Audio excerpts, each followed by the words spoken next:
temps dernier, je reçois un message d'une amie qui est directrice artistique d'un événement qui se situe du côté de Roanne. Et elle m'envoie des photos d'une installation que j'avais fait il y a plusieurs années dans les Hautes-Alpes, c'est-à-dire à 1200 km d'ici et à 2200 mètres d'altitude. Elle me dit ouais, ton œuvre a bien tenu. Et elle me dit je suis avec Erwan Citeaux, il est de ton bled. Il est de mon bled, il est d'où? De Dinan, de Saint-Malo, ce bled il est grand. Elle me dit non, non, son grand-père habitait à Palué.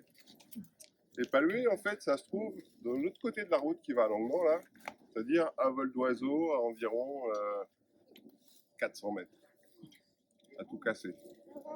Et donc, je suis rentré en contact avec Erwan Citeaux, ici présent, qui va vous raconter.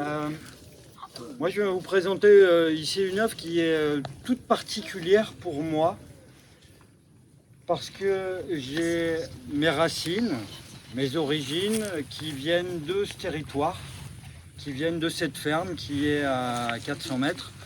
Michael vous l'a dit, j'habite à 1200 km d'ici, j'habite dans les Alpes, dans la montagne, dans les Hautes-Alpes. Et quand il m'a invité, j'aurais pu, je viens poser des structures un peu partout en France. Je mets des structures, je fais mon travail d'artiste. Et quand il m'a appelé, je ne pouvais pas venir mettre ce que je fais habituellement. Donc j'ai cherché à travailler autour de ce grand-père qui est à la fois présent avec sa casquette. Là. Vous allez voir, je vais vous présenter toute la famille. Et l'idée, ça a été de travailler autour de ce grand-père, parce que c'est une lignée en plus sur laquelle moi je me retrouve. Mon grand-père avait à peu près ma taille, avait à peu près ma stature, sauf qu'il était beaucoup plus fort que moi. Il a grandi ici, il a pris le maquis dans ces terres, il a pris position politiquement. Et c'est une notion importante pour moi, le politique, dans mon travail. Et donc du coup, il y a un peu de politique, il y a du poétique, il y a ce grand-père qui réapparaît sur ce territoire. Je me suis aperçu, ça fait 11 ans qu'il est mort aujourd'hui, et je me suis aperçu qu'il était encore très présent sur ce territoire. Il a une ferme qui était un petit peu conséquente, donc il a fait travailler énormément de gens. Il a pris le maquis, il était chasseur, donc il a aussi égrené en tant que chasseur. Il était président du garde-chasse sur cette terre. Il avait des bois qui appartiennent à la maison, qui sont ici présents, qui sont juste derrière. Il a fait sa vie sur ce territoire. Et donc je voulais lui rendre hommage. Je ne pouvais pas venir faire une œuvre X ou lambda ici. Donc c'est un portrait anamorphique.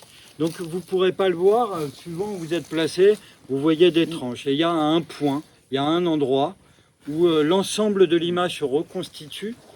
Parce que l'idée c'était, au départ quand j'ai cherché, je me suis dit qu'est-ce qui le caractérise le plus, qu'est-ce que je pourrais mettre en valeur. Et en fait une vie c'est composé de nombreuses strates. Donc j'ai évoqué par les différentes strates, là il y a 4 strates. Vous pouvez voir sa ferme en filigrane derrière. Il était à la fois chasseur, il a élevé des phoques, donc j'ai évoqué ça par un phoque. Il était agriculteur, il a travaillé les terres qui étaient tout autour d'ici. Il a été résistant, il a pris le maquis dans ses bois. Et vous pouvez voir en bas aussi sa femme, l'amour de toute sa vie, Marie. Voilà, et je voulais juste, si la famille Gourgan est associée, parce que maintenant il y a toute la descendante pouvait me rejoindre, ça me fait vraiment plaisir.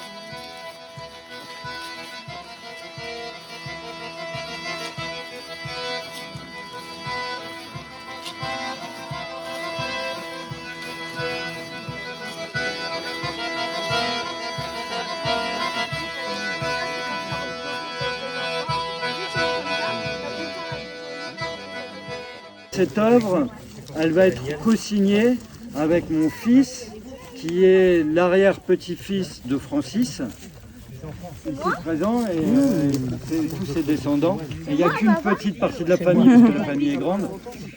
Je vais travailler avec mon fils, donc Germain, qui va enregistrer, qui va faire une bande-son autour de mon grand-père. Donc j'ai un cousin qui fait du mix, qui va mixer la voix du grand-père. J'ai une cousine qui m'a dit je vais faire un poème. Il y a des voisins qui ont connu encore sur ce territoire, qui ont connu mon grand-père, donc ils vont dire des petits mots sur mon grand-père. Et il y aura une bande son qui viendra compléter avec les smartphones aujourd'hui. Vous avez ce qui s'appelle un QR code, mais je pense que même, enfin, si les plus anciens veulent en savoir plus, qu'ils viennent me voir, je leur expliquerai.